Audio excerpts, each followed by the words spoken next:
Thanks for staying with us. This week's Stump the Experts question comes from Connor Doherty, the Marble Falls High School Student Body Vice President. I'm Connor Doherty, and my question is, what's going to be the big upset this season?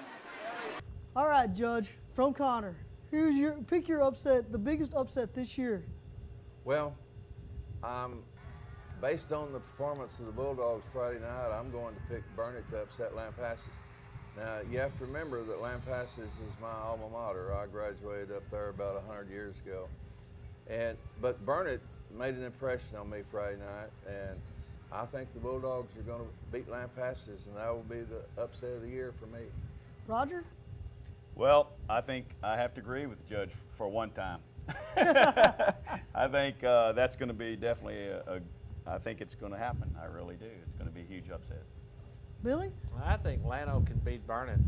I think if Llano can run the ball, I think Burnett has a great weakness there, and that makes them vulnerable to both Llano and Liberty Hill.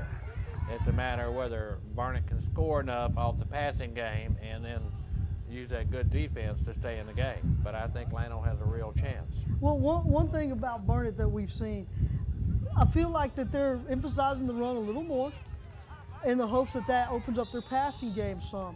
Against Marble Falls last week, that was certainly the case. Now, no one's going to pick Marble over Lake Travis.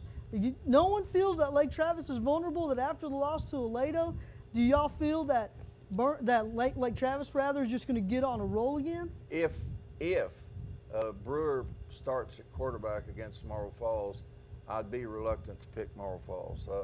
This Brewer is a classy high school quarterback. Now, if Brewer, I would remind you that Lake Travis's loss came with Brewer on the bench and one of their quality receivers on the bench.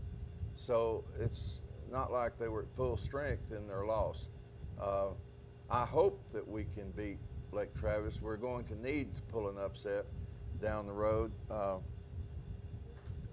playoffs are a goal we need to reach this year, and to accomplish that, we're going to have to at least pull off one upset.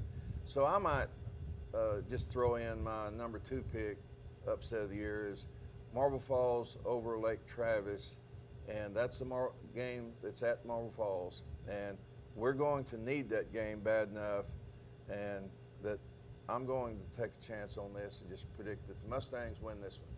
Now, you know, I don't like the Mustangs schedule. The 3 teams that we have the best chance of beating, we play them on the road.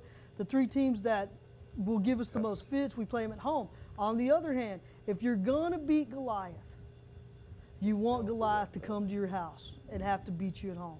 So sometimes you look at it, you know, what was it that Tony Romo said the other night? You know, hindsight is 20/20. Yeah. I don't really want to be talking much about Tony Romo today or the Dallas Cowboys. My weekend was pretty much lost, and I should have known that was coming. The way the weekend went.